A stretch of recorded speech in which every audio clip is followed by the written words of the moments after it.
Welcome back, everyone. Today we're tackling a really challenging and often misunderstood chapter from Nietzsche's Zarathustra titled On Voluntary Death. That sounds incredibly heavy. The phrase voluntary death immediately brings up some very negative and sensitive connotations for most people, I'd imagine. It absolutely does, and that's why we need to unpack it carefully. Zarathustra begins with the strange-sounding teaching, die at the right time. Okay, die at the right time. That's a provocative statement. What does he mean by that? Is he suggesting we should all just decide when to end our lives? Not in the way we might think. He's not talking about giving up. He's talking about a death that completes a life, a consummating death that acts as an inspiration for the living. So it's less about ending life out of despair and more about concluding it on a high note, as a final, meaningful act of a life well lived? Exactly. He criticizes the idea that any death is automatically a huge, important event. He says that for most, death is not yet a festival as it should be. A festival? That's a powerful and unusual word choice. So he envisions a death that people can almost celebrate because it was so perfectly timed with the person's life? Precisely. He describes this ideal death as triumphant, where the dying person is surrounded by hopeful people who are inspired by their life and its conclusion. That's a complete reversal of how we typically view death, which is usually seen as a tragedy or a failure to keep living. It's a very proactive stance. It is. He contrasts this with those he calls the superfluous ones, people who live without a real purpose. He says for them, it would be better if they were never born. That's a harsh judgment. So he's saying that a life without purpose can't have a meaningful death because there's nothing to consummate or complete. That's the core idea. He says if you never live at the right time, you can't possibly die at the right time. Your life lacks a defining goal to bring to a conclusion. So what, in his view, is the right time to want death? He must provide some kind of condition for this. Otherwise, it sounds quite dangerous. He does. He gives a very specific condition. You should want death when you have a goal and an heir. The heir isn't necessarily a child, but someone to carry on your work. Ah, so it's about legacy. Once your life's major work is done, and you've passed the torch, so to speak, then you can consider your life's arc complete. Yes, exactly. Once your purpose is fulfilled and your legacy is secure, hanging on longer is like hanging withered wreaths in the sanctuary of life. You're past your prime. That's a very poetic image. It's like an artist who has finished their masterpiece and passed on their techniques to an apprentice. There's nothing more to add. He uses another great analogy. He says you must stop being feasted upon when one tasteth best. It's about leaving the party when you're at your peak. I think we can all understand that. Like a great athlete who retires at the top of their game rather than playing for too long and fading away. That's a perfect modern example. By leaving at the right time, you ensure you are long loved and remembered for your triumphs, not for your decline. So the opposite of this would be someone who outlives their own ideas and achievements. He mentions something about a toothless mouth not having a right to truth. Yes, he's saying that some people grow too old for their own truths. Their time has passed, and clinging to influence or authority when you've lost your vitality is wrong. It seems he has a real problem with people who linger for too long. He uses some strong imagery about rotten fruit on a tree, doesn't he? He does. He says far too many live and far too long hang they on their branches.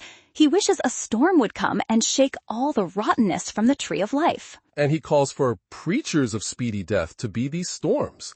Again, that sounds alarming, but I'm guessing it's a metaphor for something else. It is a metaphor. He is criticizing the opposite view, which he calls the preaching of slow death and patience with all that is earthly. So he's against the idea of passively enduring a long, slow decline just for the sake of being patient or accepting one's earthly fate? Exactly. He sees this passive endurance as a kind of cowardice, where people are just held fast to their branches, rotting away, instead of completing their lives with dignity. This is where he brings in his very controversial critique of Jesus, isn't it? This seems like the most difficult part of the chapter for many readers. It is. Zarathustra argues that Jesus died too early.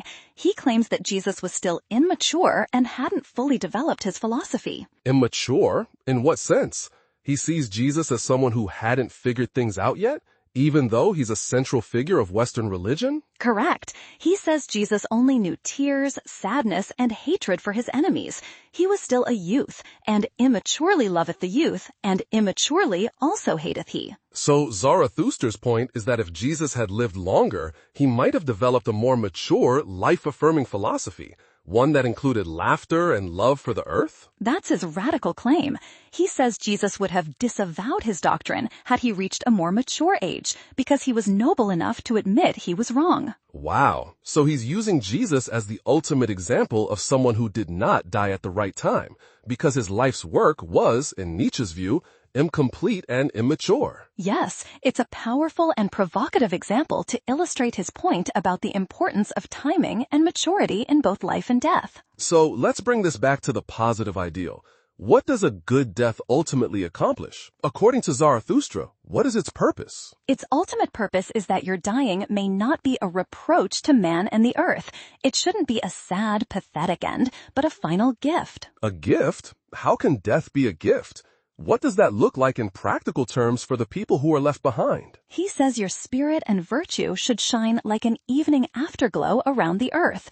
Your death should inspire your friends to love the earth more because of you. So the memory of your completed, triumphant life and death actually enriches the world and makes life seem more valuable to those who remain. That's a beautiful idea. It truly is. It transforms death from a tragedy to be mourned into a legacy to be celebrated and learned from.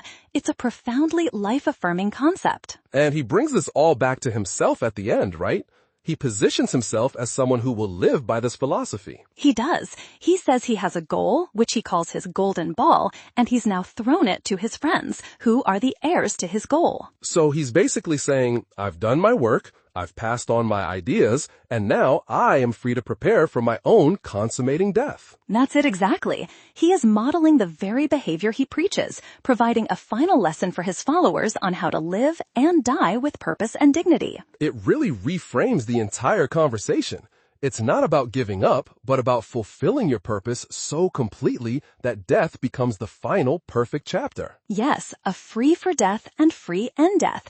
It's about achieving a state where you can say no to more life when it's no longer time for yes. It's a way of taking ultimate control and responsibility for your life's narrative from the very beginning all the way to the end. A challenging but powerful thought. It's about making your life and your death a work of art. Zarathustra wants his own death to make his friends love the earth more, and that's the final goal. So the focus is always on affirming life, even when talking about death. The value of a good death is measured by how much it enhances life for others. Precisely. It's a radical reevaluation, asking us to think not just about living a good life, but also achieving a good death that honors that life. This gives us so much to think about regarding purpose, legacy, and how we frame the final stages of our own lives. A truly profound topic. It certainly is, and it's a fittingly complex and deep idea to wrap our minds around as we continue exploring Zarathustra's philosophy.